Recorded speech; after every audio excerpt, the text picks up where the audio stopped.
le projet, c'était de faire beaucoup de choses pendant 3 heures qu'on n'a pas fait parce qu'on avait ni Internet ni vidéoprojecteur, ce qui est compliqué quand on veut faire de l'écriture collaborative, la carte.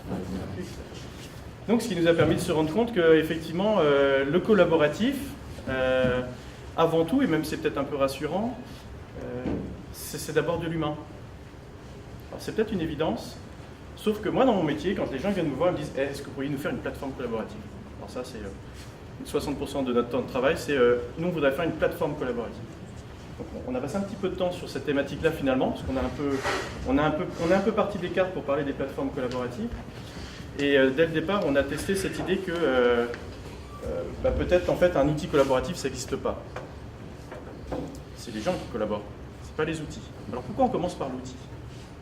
Donc ça, c'est les questions qu'on a essayé un petit peu de discuter, d'aborder dans cet atelier qui était finalement un long monologue, quasiment,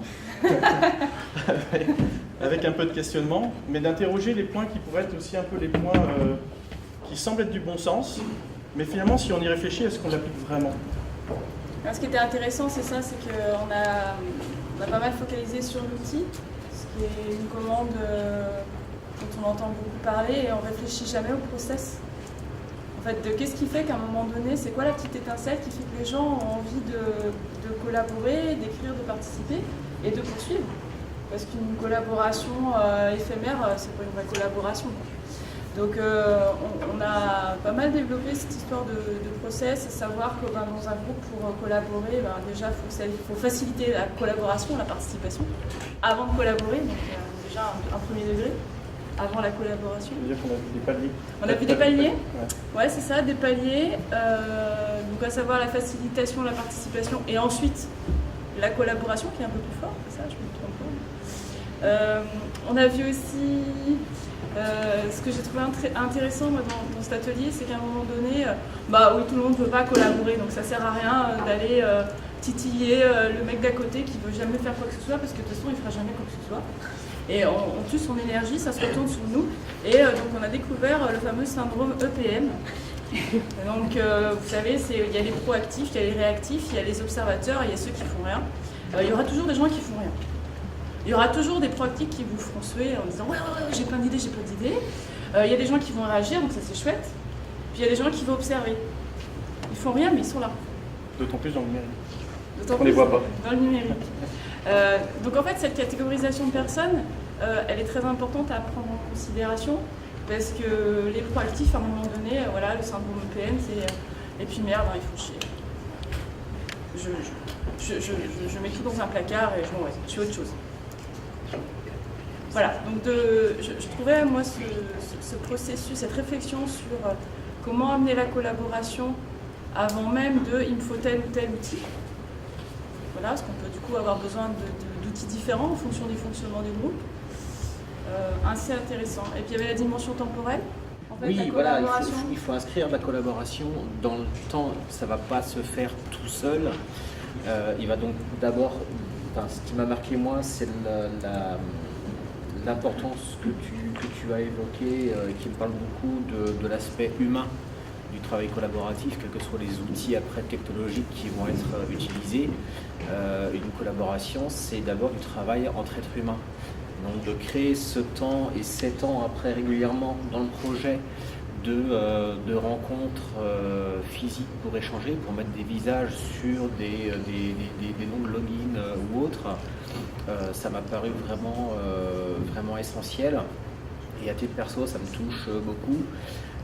Ce que j'en ai retenu aussi de l'atelier, c'est les différentes règles de mémoire. Faire simple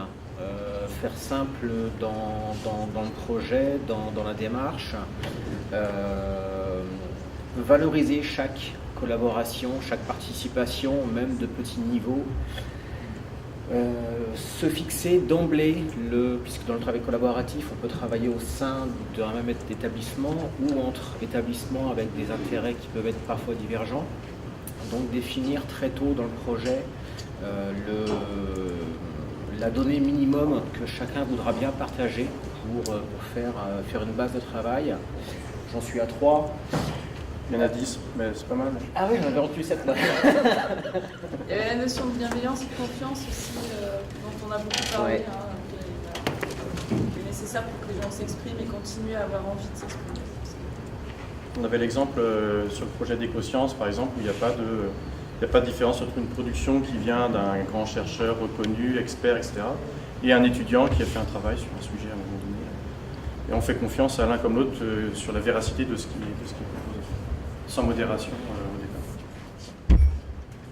Ah si, il y avait un truc aussi qui m'a marqué, c'est en fait on démarre, on y va, on ne sait pas trop où on y va, mais on a au moins l'envie d'y aller. Allons-y quoi. Enfin, Voilà. Oui, de toute façon. Ouais.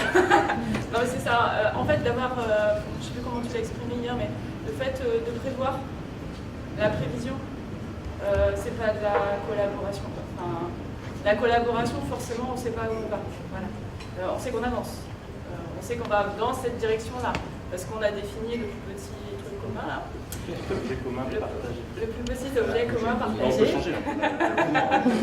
Mais après, peut-être qu'à un moment donné, ça peut complètement partir ailleurs et puis ça.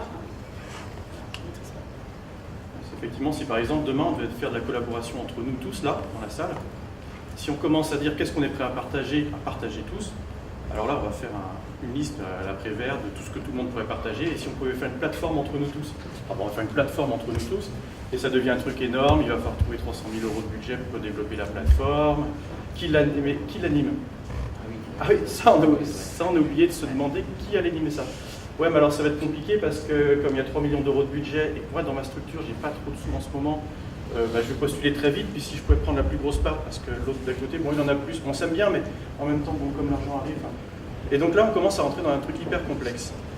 Et c'est vrai que ce que tu disais, je trouve l'idée de commencer simple, c'est aussi la notion de piloter à l'usage. Quand tu dis, vous savez tous que le monde n'est pas prévisible. D'accord ? Il est chaotique et il est imprévisible. Pourquoi on continue tous, parce que même moi ça m'arrive aussi encore de le faire, pourquoi on continue à faire de la gestion de projet planifiée, prévisible? Je pars de là, j'irai là, et puis je vais inviter un tel qui vont coopérer à mon projet. Et donc il se passera ça au final.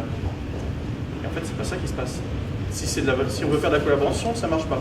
Si on veut envoyer une fusée sur la Lune, c'est possible que ça fonctionne. Parce que là en fait on va donner des missions à chacun est payé pour, s'il y en a un qui disparaît, on en embauche un autre, etc. Mais la collaboration c'est pas ça. Parce qu'on est sur de la démarche individuelle. On demande aux gens de participer à un moment. Est-ce qu'on leur donne le droit de partir du projet aussi? Je disais tout à l'heure dans le syndrome éphémère, c'est à un moment je suis dans le truc mais je voudrais arrêter, mais en fait je suis bloqué parce que je ne peux pas en partir. Donc c'est cette idée de pouvoir commencer simple, de piloter les choses à l'usage. Donc comment je crée mon projet de manière ouverte possible, chacun comme tu puisse rentrer dedans. Mais en même temps, s'il a envie d'en sortir, il a le droit d'en sortir. Il n'est pas bloqué dans le projet. Ce qui est ressorti, ce qui m'avait marqué aussi, c'est définir dans le projet un médiateur qui ne va pas être le créateur du projet. Pour éviter aussi un petit peu ce syndrome éphémère, que ce soit une personne un peu neutre qui va pouvoir veiller à ce que toutes les personnes qui s'inscrivent dans le projet, chacune à leur niveau, en respectant ce niveau, fassent un petit peu le travail auquel elles se sont engagées, sans que ce soit le porteur du projet qui lui, aurait éventuellement un regard un peu trop dirigiste et un peu trop personnel sur son bébé.